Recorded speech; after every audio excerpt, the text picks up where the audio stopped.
in confusion, McDonald inflates and rises to... No, he's not inflating to ascend. He ascends at 120 feet per minute. That is 36 meters per minute, which is double the maximum ascent rate. That's insanely fast. Hi divers, welcome back to another scuba diving reaction video. Today we're going to be reacting to Scuba Dive Gone Wrong. Now this is a bit of a special video because it actually was recommended to me by a viewer. So shout out to Evolved Monkey for shouting this video out to me. So far I don't know anything about the video, all I know is that this video is quote unquote insane. So we'll have to see what goes on here. As always with these kind of accident videos though, it's not to be mean to the divers involved with the accident, it's to use these videos as case studies so we can learn from them, so we can have safer and happier dives ourselves. And obviously I'm going to throw my expertise in, being a scuba diving instructor, to give you any tips and tricks along the way, and give you a deep analysis at the end of the video. With that said, let's jump into it. Okay, let's read this. The Lily Parsons was an American two-masted schooner which sank in St. Lawrence Seaway near Brockville, Ontario, Canada in 1877. We've seen the St. Lawrence River in previous video. Interesting. The ship was launched on September 14th, 1868 in Tonawanda, New York. On August 5th, 1877, she hit a rock, took on water and sank her cargo. After her cargo shifted.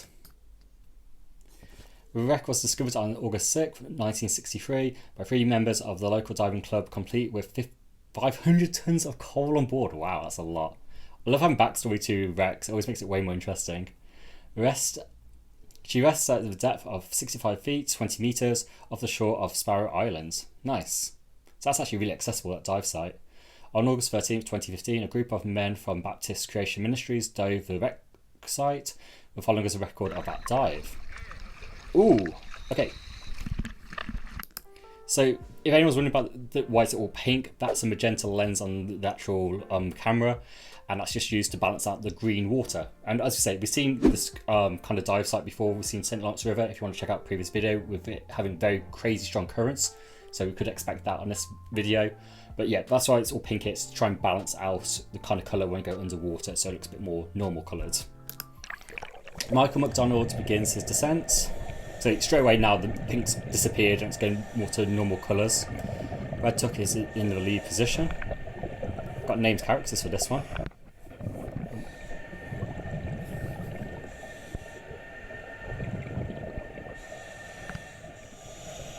So descending on line is obviously a good thing. It means you can have a nice controlled descent. So no problems then with the equalising or anything like that, which is great. So no risk of mask squeeze either, hopefully. Nice and steady. I will say, I do not love those masks. It always looks so goofy with the see-through on the nose. This is a drift dive against a current of 2 knots. I don't work in knots, so I don't know how fast that is. I'm just going to have to see if I can gauge it from how the video is going.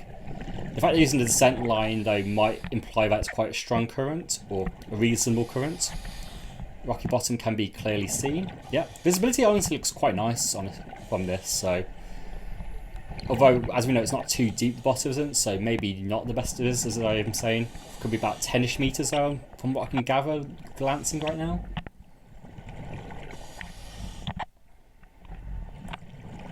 But yeah, I would say the buddy could be closer, that's one thing I didn't point out, but they definitely could have tighter buddy control. McDonald is experiencing difficulty due to his weight belt shifting and his taking on water in his mask. So leaking mask and not properly putting on weight belt. On the bright side, if the weight belt does come off here, you don't have to worry about floating up too badly because you can hold on to the line. So your buddy can then retrieve the weight belt for you, pass it on to you and help secure it while you just hold position on the line. But it looks like he's just trying to fix it himself then on the line. But as I say, you've got a buddy, you can always signal some problem, point to your weight belt, get them to help you out if you don't feel confident enough to do it yourself.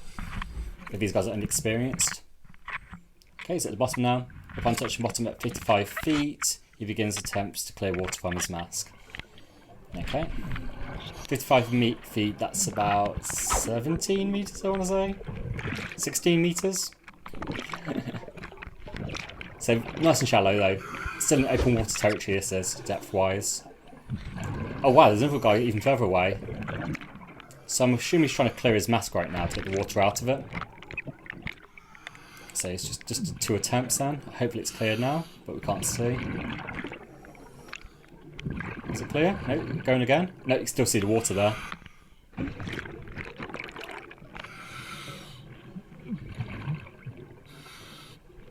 He's going to get really out of breath in a minute because he's getting quite frustrated that it's not working, so you can hear it in his breathing. It's one of those things, sometimes it's better just to pause, catch your breath, get kind of nice breathing again, and then you can continue. Obviously, touching the bottom of your fins isn't brilliant practice because it's turning up the silt already, so it's going to reduce visibility and can disturb any life that's growing on the rocks because algae and things do grow on there. Paul McDonald arrives on the bottom. Good, so I'm guessing this guy's going to help him out now. Okay, it's kind of cut head. Divers follow a secondary rope that leads to the Lily Parsons wreck. Okay, cool. Did you touch the rocks then? Gotta be careful of that, dude. It looks like there's some jagged edges there, so just gotta be careful if you do touch that back step with your hands. It's doing it quite aggressively, the pulling as well.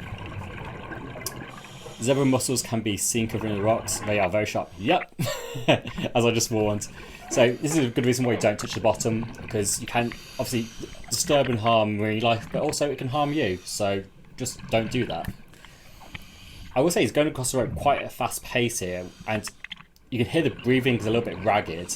So he would probably better actually just slow this down, take his time with it a bit more so. There's no rush, and that way you're probably actually going to have better air consumption that way too, so you won't burn through air as fast. Okay, the current can't be that strong if you can swim across to a different rope. So I'm going to say it's like a small plus current realistically. That or they went perpendicular to the current then for that momentarily time there, but it didn't seem to be that way anyway.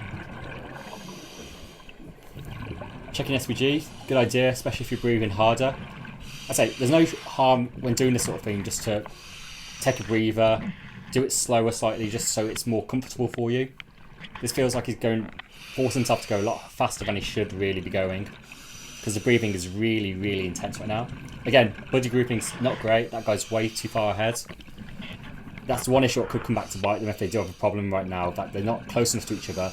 And if he is chewing through his air really fast, he could have an out of air situation and not be able to get to his buddy. We'll have to see. Keep checking the SPG gauge, which I feel like is warning us that he might run out of air at this rate. What does that say? Ooh, okay, I'll check that back later to see what that reading said, so we have an idea where he was with his pressure at that point of the dive. But honestly, for like a river dive, this is really nice visibility. That wipeout's a little bit loose. You see it's a bit wonky. That can be put on a bit more balanced and tighter, it looks like. So they got to the wreck now. So I'm assuming, because there's a line at the bottom there, they're going along with the current right now. Just assuming, because if not, they would be needing that line to help them maybe. But if that's the case, you don't really need to fin, you just let the current drag you along.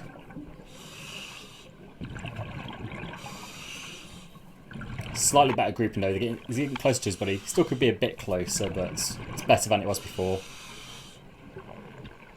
That wreck looks pretty cool though. I wonder if you can penetrate it or not.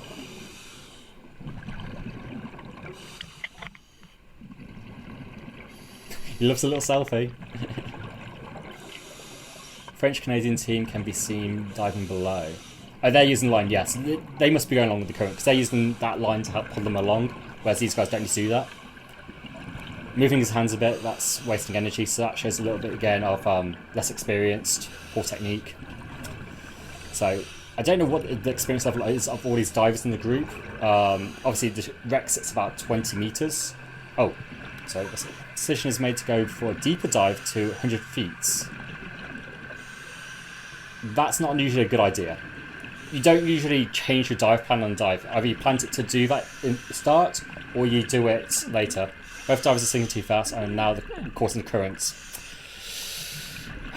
I talk about this whole after again in more detail, but they've got caught by the current right now because they've no longer sheltered by the side or the wreck. They're now fully exposed, so they're in the channel of the river, so they're getting hit by the current fully. Best thing to do right now is get closest to the bottom as possible and try and find shelter where need be. This isn't crazy dangerous potentially unless it can pull you out to sea. But at the moment, just getting dragged on in current, as long as you're used to currents, it's not too bad. He's making a bigger deal than he needs to out of this. But the big issue is that he's getting quite far away from his buddies. So if he does run out of there, he could be in trouble.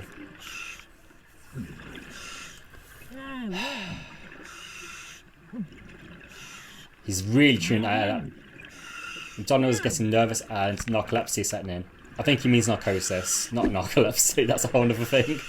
But yeah, anything beyond 20 meters or 66 feet, you have potential to get gas narcosis.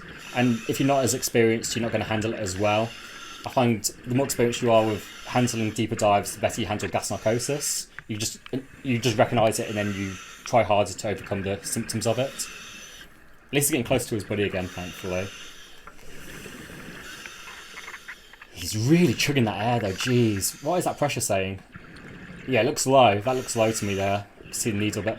They are now at 110 feet, so 36 meters. 33 meters. Brushing under the water rocks of him. They're just going really deep. There seems to be no plan. Also, this depth means they are beyond advanced open water. They have done their deep speciality, or they are breaking standards. So, okay. But from the way they're diving, I don't think they will be that level. In confusion, McDonald inflates and rises to... No, he's not inflating to ascend.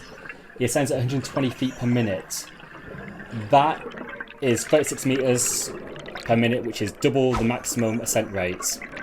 That's insanely fast. You can see from the bubbles. So if you do, even if you don't have a computer, don't go faster than your bubbles. Just use that as a guideline. As long as you're going slower than the smallest bubble coming out your regulator, you'll be okay. I'm surprised there's no beeping going on the computer. Or maybe he's not even wearing a computer. I don't know now. I didn't notice or not. There's an additional fear of boats. Oh my god, don't say you get hit by a boat traffic.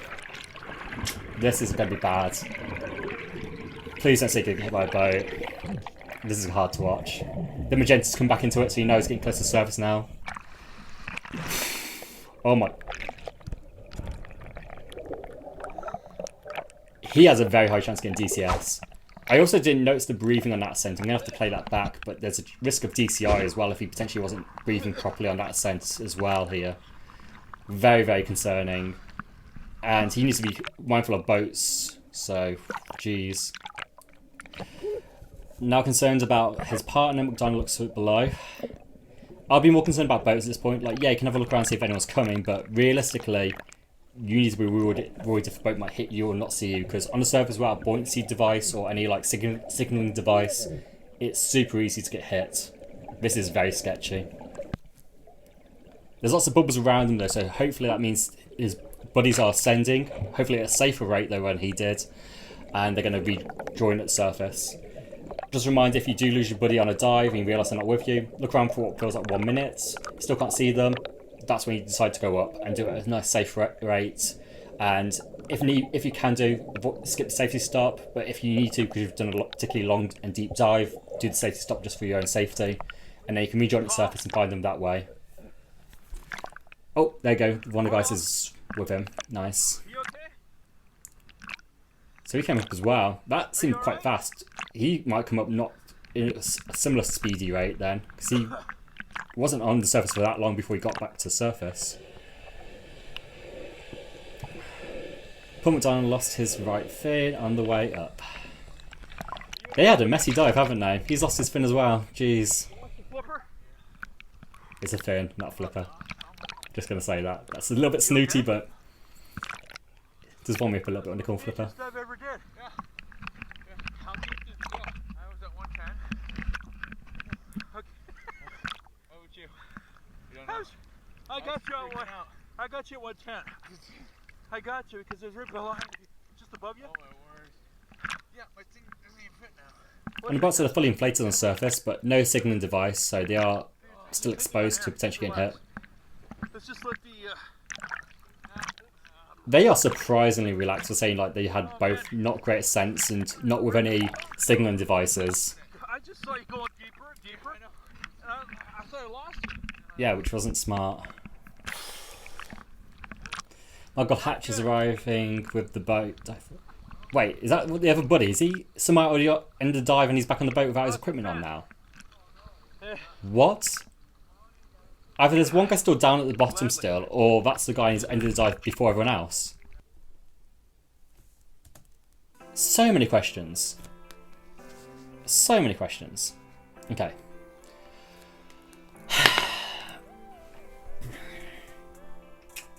That was a messy dive. That was messy. So let's just start this off.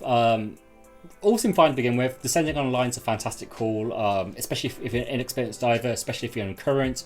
Completely agree, that's a great call. Could have gone a bit slow, I think. He was breathing a little bit heavy, but I think honestly it wasn't too bad. He acknowledged he had a problem with his weight belt, so he just stopped to adjust it while he was descending. That's completely fine. Could have called for help, which would have made it smoother, but honestly, fine. When he got to the bottom, he then decided to clear his mask. You could have done that beforehand. There's no reason why you couldn't have cleared that while you're descending. It's very easy to clear a mask, even with just one hand, if you're still holding onto the line. He did have a little bit of difficulty with that. Comes down to a bit of experience. Maybe he has a bit of congestion or cold, or it's making it harder.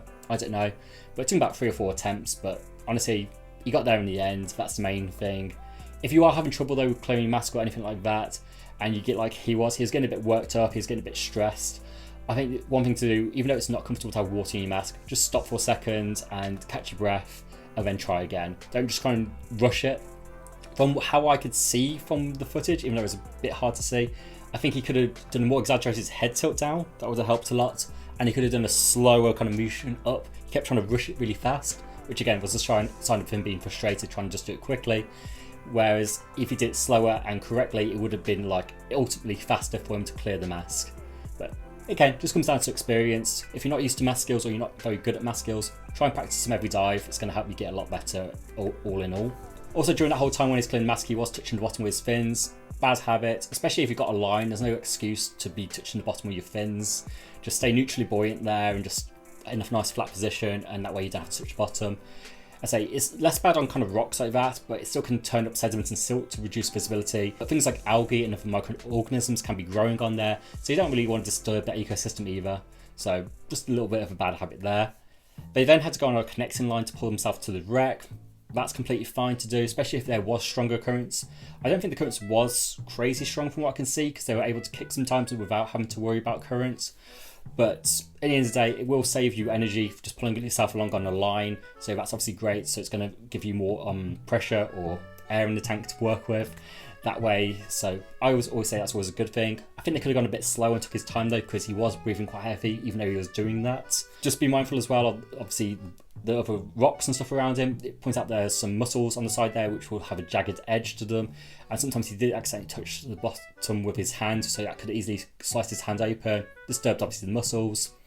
Just another reminder, don't touch the bottom. When they got to the wreck, this is where it got a little bit weird for me. So once they got to the wreck, they then decided to then go beyond the depth of the wreck, which was I believe 66 feet. They went then to 100 feet. If this wasn't planned, this is a very silly thing to do. You don't just change your dive plan mid-dive. You make a plan before the dive, you follow it through that plan, and that's what you do. You don't just make up as you go along. That's where things get a bit messy. Things can go horribly wrong there. Especially just for dive profile logistics, you want to start the dive at the deepest point first, and then work your way slowly up. So they should have gone like to that 100 feet first, and then worked back to the wreck at 66 feet, and then look to end the dive that way. Not done it the other way around, going, oh, let's go down, let's go down, let's go. It's the opposite dive profile to what you want. That was just really, really bad. And it seems like they didn't know how deep they wanted to get to, because they went to 110 feet instead of 100 feet. So that obviously wasn't great. They did get swept along by the current. So obviously once they left the wreck where the current was going, they were just fully exposed to the current, and that's what pulled them along a lot faster rate than they were beforehand, because they were sheltered. So if you do get caught in a current like that, best thing to do is try and get close to the bottom as possible. It's going to reduce the amount of power the current's going to have on you. But ultimately, in that situation, you are kind of at the current's mercy. And if you need to, just abort the dive. That's going to be the safest thing to do. If you feel like it's going to pull you along too far away from the dive site, potentially into a hazardous area, it's a good idea just to abort the dive there if that is going to become the problem for you. But they seem to kind of then get back together. I will just say, grouping throughout the whole dive, a little bit too scattered. Typically, you want to have your buddy just 2 arm spans away from you. That way then you're always in reach of each other, so that if you have a problem, like say you went out of air, if you have a situation, it's easy just to grab a hold of them, and then you can be like, hey, help me out and whatnot. Or if you make a noise underwater to signal them, they can hear it very clearly from you. Yeah, I felt like the buddy team could have been better. Then he just decides at 110 feet, I'm going to end the dive by inflating my BCD. This was a terrible call. I am so shocked to see a diver do that. It's one of the first things you ever get taught. Don't inflate your BCD to ascend. It's completely stupid. Of course, you have an uncontrolled ascent which makes you go at a very, very fast rate. As he points out in the video, he went up there at 120 feet per minute. So the maximum amount we'd ever want to go diving at is 18 meters per minute or 60 feet per minute. So he went double the maximum ascent rate. Ideally, you want to go more like 9 meters per minute, which is 30 feet per minute. That's a lot more reserved and conservative. That would have been a lot better. In the video, he mentioned going at 20 feet per minute. That is lower than that, and obviously any lower than 9 meters per minute is completely fine. It's fantastic. It's even more conservative, more safe. So yeah, if you want to go slower than what I said, that's completely fine. But going above those limits is a no-no. It gives you a high chance of getting DCS, also known as the bends, and he could very well have got that at the end of this dive, having a very, very fast ascent. So I'm very concerned. It doesn't tell us that if he did have this going on, but it is very alarming to do so. On top of that, there's no signaling devices. So typically on a drift dive, you use something called a DSMB, that stands for Delayed Surface Marker Buoy, and that way then you can deploy that before you reach the surface. That's going to warn boats where you are, that the diver's going to be coming up shortly, and it lets them know to give a good distance away from there so you have a safe ascent to the surface, and it also gets the boat to be nearby so you can have a swift pickup so you're not on the surface for too long as well. So having not deployed that, very, very sketchy, especially somewhere where he even knows himself there's a lot of boat traffic. This could have been horribly wrong. His buddies, I have no idea what happened at the end. So if you lose a buddy on a dive, the basic rule, which is taught basically by every dive centre, is that you stop where you are, you look around for 1 minute, or if you don't have a computer, what feels like 1 minute, and if you still can't see anyone, can't see any bubbles where they might potentially be, you then decide to go up. And you go up to surface. If you've done a long dive, do your safety stop. If you can omit it, it can be a good idea, just for the one eventuality that you get to surface and you can't find the person. They're not at the surface. You've got a missing diver situation there, and time is of the essence, because if someone is out of air, underwater, it's not long before they can get brain damage if they're not breathing and whatnot. So it gets very important that you are quite swift on these kind of situations. If someone does go missing, you don't want to dilly-dally or anything like that. It can be very critical and can get very, very bad fast. Thankfully though, as I say, Buddy did come up reasonably fast as well. I don't know if he had a safe ascent rate. It didn't feel much later than he did himself. I'm just going to check that actually now to see how long it was before he actually ascended. Okay, so he hits the surface at 10:40, and then we see the buddy arrive at 12. Yeah. So his buddy was only 1 minute and 20 seconds after he was. So he clearly didn't stop to look around for 1 minute. He was probably almost ended his dive as well. Unless he, again, looked for 1 minute and then shot up the surface in 20 seconds, which absolutely wild if that's the case. But I imagine he just kind of might have saw that his buddy was ascending and he went after him just at a slightly slower and more conservative rate. There was another buddy in this dive team and I don't know where he was. It looked like for some reason he was back on the boat. I don't know if I misinterpreted that, but the fact he was already on the boat and with his gear off, it just seemed very strange to me. So it felt very messy. The buddy team is honestly my biggest issue with this whole situation. It's just absolutely wild that they were just so scattered. And if someone did end up out of air or whatnot, they wouldn't have been close enough to actually get to them, especially if currents were involved, because it could be hard to get to them because of that. Very, very sloppy on that side of things. Another thing on the ascent, by the way, which I found was very strange, was we heard no beeping from the computer. Usually one of the telltale signs that you're ascending too fast is your computer will start beeping. There was no beeping, so I don't know if his computer doesn't have that setting on there, if he's turned it off. Maybe he wasn't even wearing a computer, but the fact he knew he was at 110 feet kind of gives me the idea that he does know he had a computer, although it might have been a depth gauge actually on his SPG. We don't know yet, but it's one of those kind of things where it's a bit unclear, but he somehow knew his depths, and it might have just been from that depth gauge on his SPG. But yeah, I don't know what experience level they are, but they seem to be very novice divers, just from like where they were using their hands a little bit in the dive, the fact they had bad buddy teaming, it felt very novice. So the fact they went to 110 feet or 33 meters, they have definitely gone over depth limits if they are just that level. So the fact that if they did have an accident, especially from having these fast descents, they probably won't get payout from the insurance. So that could be very, very bad, but I don't know if there's any information. I'll check the description in a second, see if there is any information. But very, very alarming that happened. But if anyone else wants to give me any extra context what I'm missing out, or if there's anything that I missed during the video when I watched it, please leave a comment down below. I'd love to hear your thoughts. And if you enjoyed the video and found it helpful in any way, please give me a like. Helps me out a ton, but help other divers find this video too. Also, a quick note for anyone who's been watching me for a while, I'm going to look a bit different in my next video you're going to watch from me. That's because I am donating all this hair here to a charity. Yeah, I'm giving my hair away to the Little Princess Trust. They're an awesome charity that helps children with cancer by providing them real hair wigs, which are very high quality. I am doing a fundraiser for them. I'll put that link down in the description if it's something that you care about as well and resonates with you. Obviously, no pressure though to donate to it at all. I know everyone's financial situation is different, but I'll put it there if anyone does want to donate. Anyway, divers, I hope you have an awesome and safe dives, and I'll see you guys all in the next video. Bye bye.